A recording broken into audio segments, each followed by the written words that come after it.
The equinox is upon us, a time to restore the balance. For many of us, the past cycle of the earth around the sun has put us off balance, from health of body, mind, and spirit, to losses from loved ones to jobs, or all of the above. It brought a time of sorrow, hardship, distress, and loss.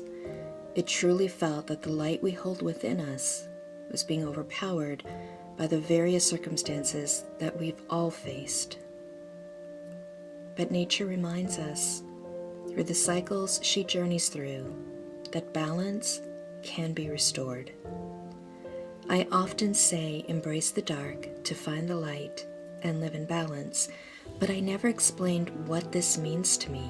What exactly is the darkness that I am so willing to embrace? It's not something evil or shadowy in an ominous way. It simply refers to the emotions that can, when not kept in check, can become contraindicators to living your best life.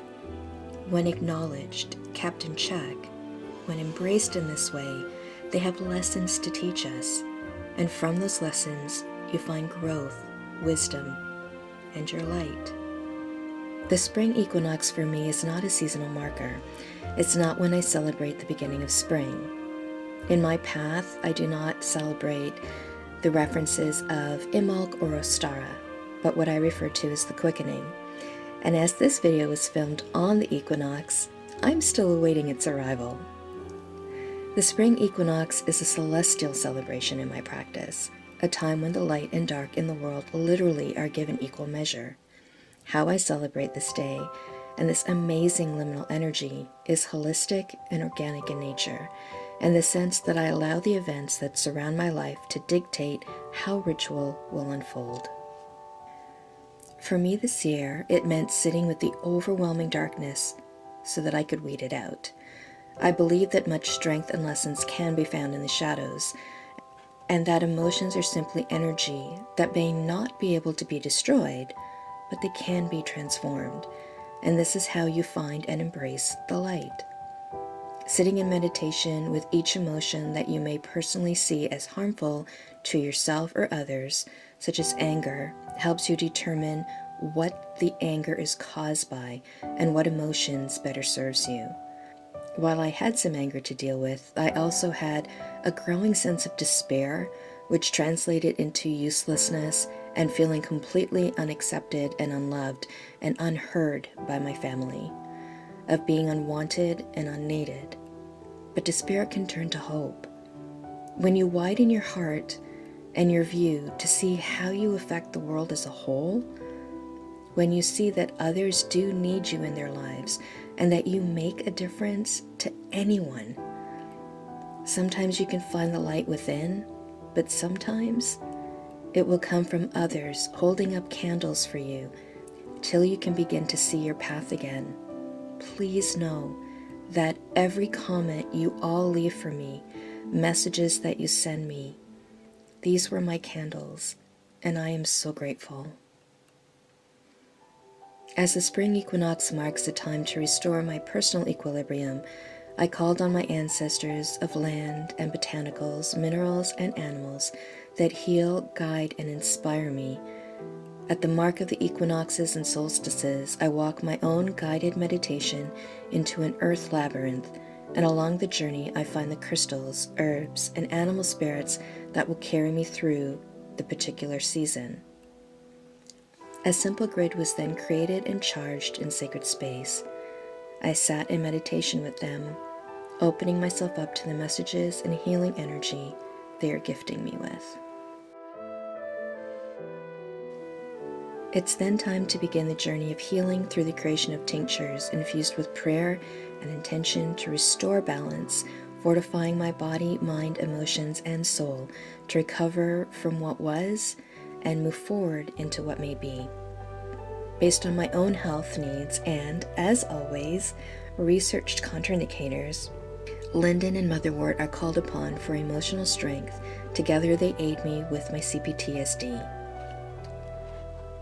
Chaga and ashwagandha are my adaptogens, the first energetic hit of "you got this" when stressors surface throughout your day. For those who are curious, I am working on 2 videos to share how I connect with plant spirits as an urban green witch and or healer, as well as a more practical one on making tinctures, so I will share and expand on these topics in separate videos. The day was long and filled with more creations, but I had some final things to do before leaving the sanctuary. Setting up a gratitude journal.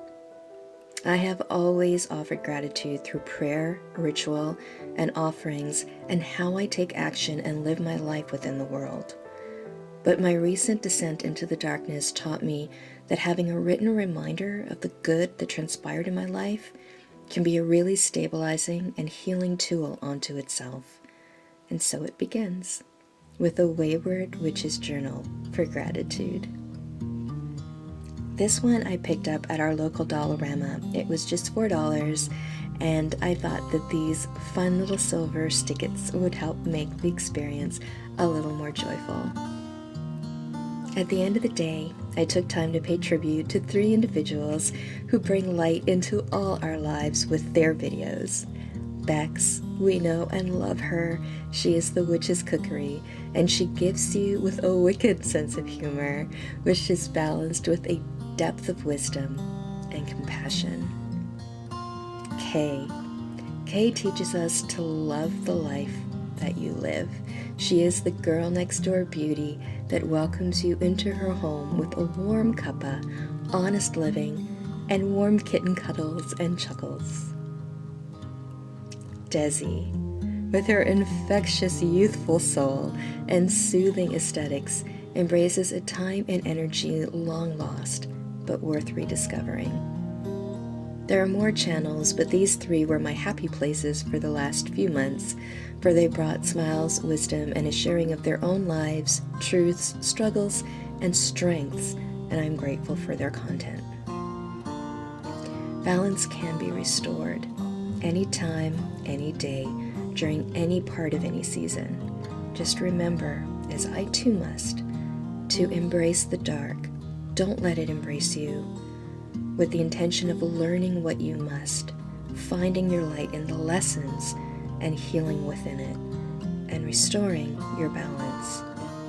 Vernal Equinox blessings and gratitude for being a light in my wayward life. Namaste and blessed be.